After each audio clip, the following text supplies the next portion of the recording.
All right, New York Jet fans, it is Thursday. We got a Thursday show on FSPN called the Frankie from Flatbush Show. This is the show you're watching right now. It's 17 it's 1704 on the East Coast of America, November the 6th, 2025. No big jet news coming at you today so far. So we're going to talk about something else. We're going to talk about the grand plan. I think I'm starting to see what's coming together with this new regime. Now, in this video, I'm going to say the word Mougey a lot. That's Darren Mougey, our GM for the Jetsies. But understand that when I say Mougey, I mean the whole front office and Glenn. Glenn is very involved with personnel. Remember, he got the Vrabel deal, basically.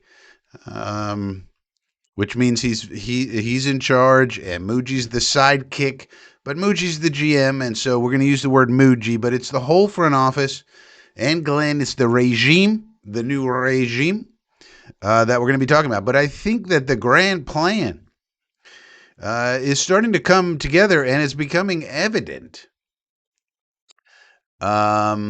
And so in order to think about this, we need to go back in time all the way to the summertime. If you remember, I was very critical of Mougey on a lot of things, and a lot of those things he deserved criticism for. But at the same time, some things happened that have now made a lot more sense in retrospect. If you were, let's talk about the cornerbacks, for example. We traded Sauce Gardner, which we could not do. If we didn't do these other things first, in terms of, for example, Brandon Stevens, the cornerback, we signed him to $12 million contract for 3 years, $36 million. At the time, we said, what the hell are we doing? Giving that man that much money. He's not worth it. He's no good. If you want him, get him on a flyer deal. You don't pay that man that much money. Well, that contract's looking pretty good now. Brandon Stevens is playing up to the contract. He's not some elite cornerback, but that's not elite cornerback money. That's good cornerback money, and he's playing like a good cornerback. Then, on top of that, we drafted Azareye'h Thomas in the third round. And at the time, if you remember, I said, love Azareye'h Thomas, love the value, think he's going to be a good player, but we don't need him. We got other needs on this team, so it was really critical of the opportunity cost of that pick. And then third, we signed Sauce to a long-term deal. So when you combine these three things, it looked kind of silly. Why did we waste a premium draft pick on a guy who's just destined to be a backup, no matter how good he is or how nice it is to have a high-quality backup? We had other needs like edge and defensive tackle at the time that should have been maybe more of a focus of the front office. But now we see, and through the reporting on the structure of Sauce's contract, they structured it in a way that made it a very tradable contract, even though it was a very large contract. Usually with these large contracts, they're very hard to trade. Either the other team doesn't want to take on that much money, or the trading team, the initial team, in this case the Jets, doesn't want to take on the dead cap they would have to take on if they trade a guy like that. Well, the way they structured the deal, it's easy on the Colts in this case and on the Jets to take that contract. And so all of that was done, I think, to give Mougey and the front office what I'm going to use this term a lot, optionality or flexibility.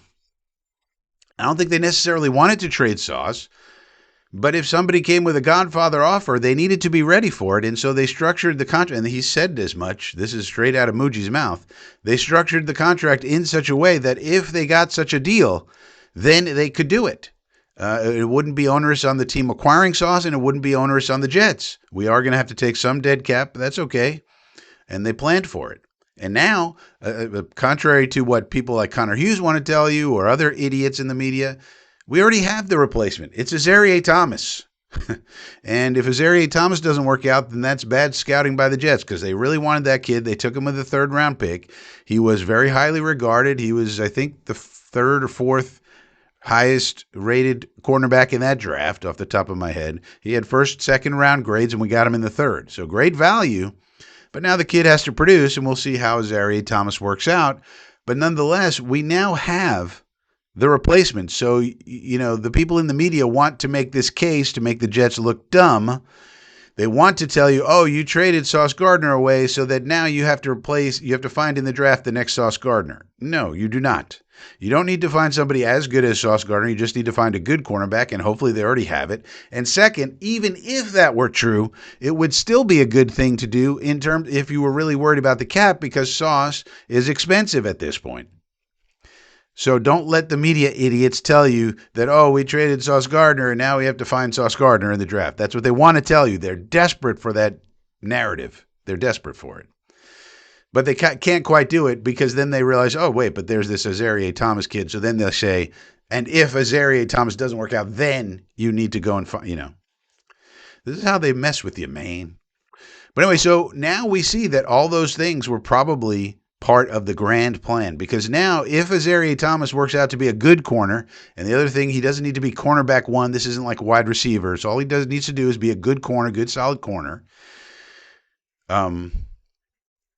Then we've got three good corners if Stevens continues to be good, and Thomas, and then if Brownlee continues to work out, which he has been so far, which was another great trade that they made. Then we have our starting corners, and let's say they all play well, and we have A.D. Mitchell and 2 first-round picks.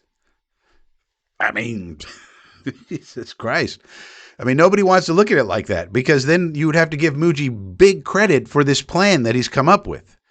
And again, it wasn't like he wanted to trade Sauce, but he gave himself the option by doing what he did. He gave himself optionality to do what he did by structuring the contract that way. It was still fair to the player, and it was fair to the Jets, and it's fair to the Colts now. It's fair to everybody. That's beautiful. Good job, everybody. Good job, Nick Sabella. Good job, Mougey, and good job, front office. I mean, that's just smart front officing. And so we should, we got to give credit where credit is due here. And we don't have to play into the mainstream news media bullshit all the time. We can say the Jets did a good thing. That's totally okay. And then the second thing is, apparently, Quinnen Williams was not happy here. And it wasn't anything the Jets did, except we kept losing. And he's not he comes from a winning background. He Alabama, he was a high pick. All he knew was, he was coached by Nick Saban, and he wanted to win. And the whole time he's been here, he's been losing. So apparently the Jets knew that, and he requested some trade several times, but everybody kept it under wraps, which is also cool. Good job, everybody. We don't need that in the media, stupid media. And then they did right by him. All right, look, he's not happy. We're losing. I think they wanted to try. I think they wanted to give this year a try to win some games, and we have lost a bunch of close ones. But, they wanted to see what Justin Fields could do, and if the offensive line was elite, and losing AVT was a big deal. But if that was elite, and if Justin could take the next step, and a lot of ifs, maybe we could, kind of compete on the fly while trying to restructure this thing, and I think they wanted to give it a shot. But then at some point they realized, all right, this isn't working. So now, the Sauce opportunity comes along, and the Quinnen opportunity comes along, and that actually started in the Micah Parsons situation. And Jerry Jones actually was talking to Gary Myers on the radio, and I heard the audio of that. And unfortunately, Gary Myers interrupted Jerry Jones at one point, but Jerry Jones was about to say something about the front office of the Jets, and I think it was going to be very complimentary. He kind of got cut off, and I was thinking, and everybody knows that they were trying to get Quinnen Williams in that deal before they traded for Kenny Clark and all that. And I thought to myself, maybe we could revisit that. The trade deadline, I thought maybe even a bigger deal, take the Hughes brothers, because they need linebacker help. They decided to go for Logan Wilson. The Hughes brothers would have been a much bigger deal. They could have taken Quinnen and Quincy. And I was thinking Mozzie would be in the trade because he's been disappointing with the Cowboys, and we need somebody to play defensive tackle this year at least. And so I was thinking that could actually happen. And so that's another feather in Mougey's cap. Some of those discussions that don't go anywhere at the time, if you handle them in the right way and people come out feeling, this is, this is someone I can work with. They're not going to rake me over the coals. They're being reasonable here. Okay. And, you may not get a deal done on one deal, but then later in time, they might revisit and come back to you. So again, another feather in the cap of the front office. So I think this is, I think the key thing we need to keep in mind here is optionality. Now, even going forward, think about all of the draft picks we got for 26 and 27. We're now set up. We now have a path. But I think the key is optionality. Like, I don't think they necessarily know whether they're going to take a quarterback this year or next year. They got to go through the whole process, see who declares, out of college first, see where they end up picking, and then do the evaluation of the kids who declare for the draft and see if they're 1,000% convicted on whoever it is that comes out. And if they're not, all right, then they go a veteran. They'll probably sign a veteran anyway. That's what I would do. I like Marcus Mariota or Jacoby Brissett were my two favorites, but you sign another veteran. You have Justin. You let them battle it out. And then you see what the market is, but you have the option out. Remember, we have 3 first-round picks now in 27. We have 2 in 26 and 2 second-rounders in 26 and a 4th-rounder. So we have 5 picks in the top 102 picks in the draft this year. That could be quarterback. Again, if they love a kid, or 3 or 2 or 3, depending, great. If not, then they punt on it and go in 27. And that's what I think this front office is doing, which is really smart. Let's not lock ourselves into just one path. Let's give ourselves many paths. And we learned about the process of the Jets front office through Mougey's comments, and I think the process is really smart. He said, we have weekly meetings with all of our front office people and then also the coaches to evaluate the talent on our team and what the value we think they have is relative to draft picks and any kind of trade that might come up. Is that smart? I think it is. And they do it weekly. Why? Because there's one event that happens every week. You may have heard of it. It's called the Game on Sunday. And so, injuries happen, performance issues happen. So, they're constantly taking a look at their own roster and saying, okay, where do we value these guys? And then they have daily meetings, well, Mougey does, with Coach Glenn. And so gets Glenn's opinion because Glenn is a very heavy player in all this too. And so it seems to me that this process is excellent. And let's look at the results. Do we like the Harrison Phillips trade? Yes. Do we like the Juwan Briggs trade? Yes. Do we like the Jarvis Brownlee trade? Yes. Do we like the John Mechie trade? Yes. Do we like the sauce for Mitchell and Pitts trade? Yes. Do we like the Quinnen trade? Yes. Do we like the Jasir Taylor trade? Yes.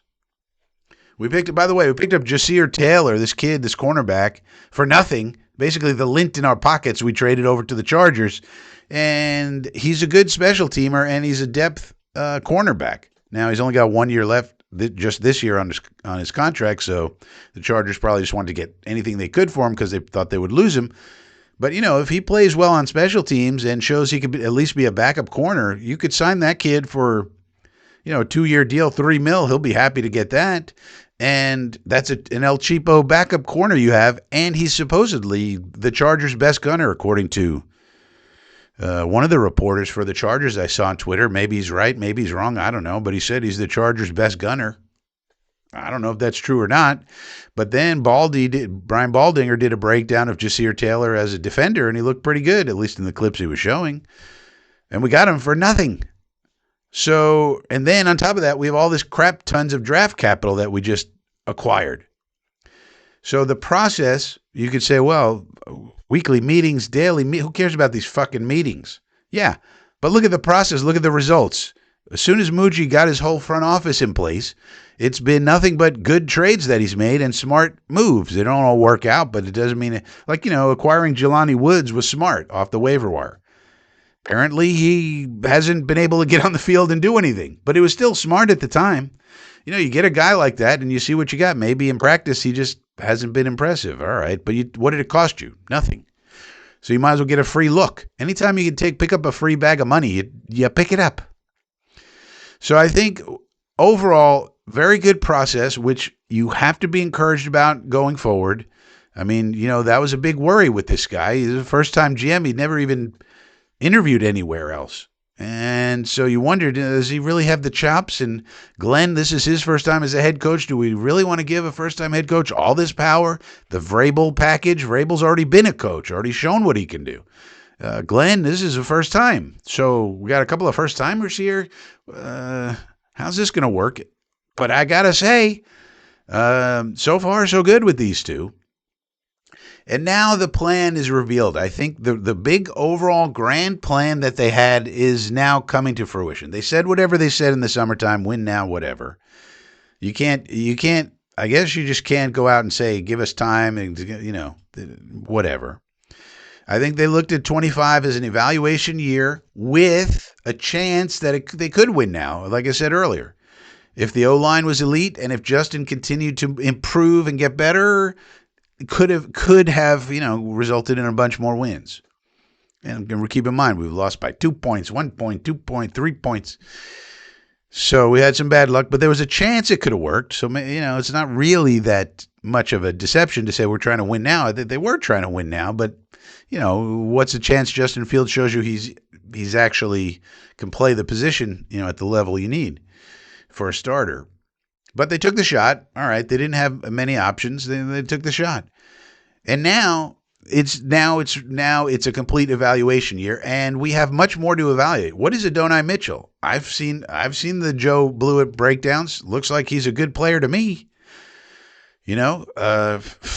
Shoot, I think he could be our wide receiver 2 next year. I mean, if he shows out this year and is like balls out, and then we got Garrett and him and Arian Smith, who gets open constantly. I've showed you the charts, but we just don't throw him the ball for some reason. That's 3 really good receivers. And then you got Mechie and Isaiah Williams as a hybrid special teams wide receiver. That's a good room now, if AD shows you can do it. And then maybe you don't need to draft a wide receiver this year, and then, you focus on quarterback and the defense, basically. Well, then we need a couple of guards too, but. So anyway, 25 is the evaluation year, 26 as the quarterback and growth year if possible. Again, depends on all these variables. And that's why you need optionality, by the way. You need to have optionality because there's too many variables that you don't control. You don't control how many quarterbacks come into the draft and how many you're going to like. And here's a sneaky thing. Let's say there's only one we like and we can't get him. Simpson goes back and Moore goes back, and we like Mendoza, but whoever has the first pick is going to take him, and they won't trade it, and we can't move up there. Well, what if with all these second round picks, what if one of those second round picks or our late first, we get a quarterback like I don't know, Mensa out of Duke, or I don't know, Sawyer out of Baylor, or Josh Hoover out of TCU, and the idea there is. Not that this is going to be our franchise quarterback, but we get one, and we hope that they're at least as good enough to be a backup, long-term backup.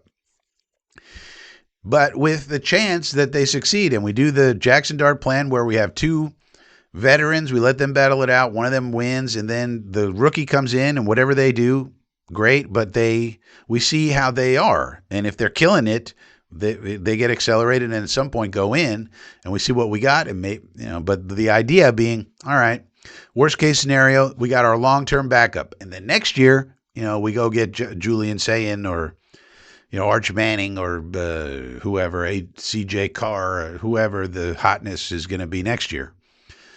And it's probably going to be Sayin, just saying. Those are probably the 3 right there, Sayin and Carr and Arch Manning.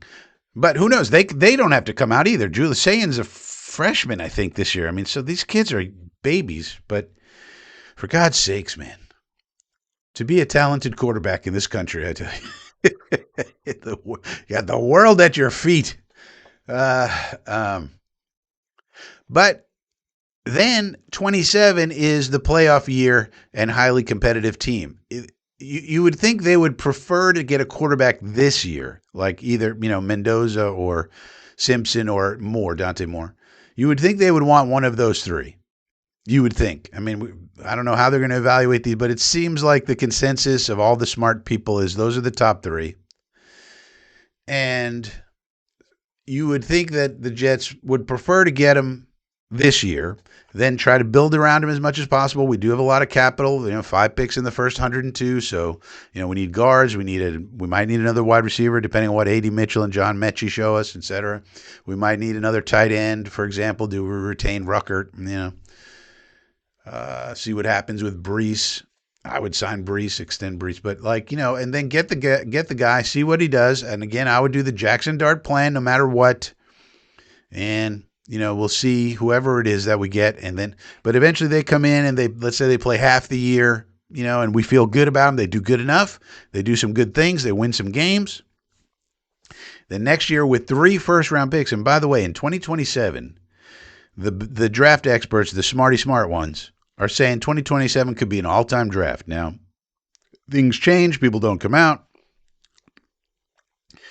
But if we have our quarterback and 27's an all-timer, and we can get an edge and a linebacker and whatever else we need, wide receivers,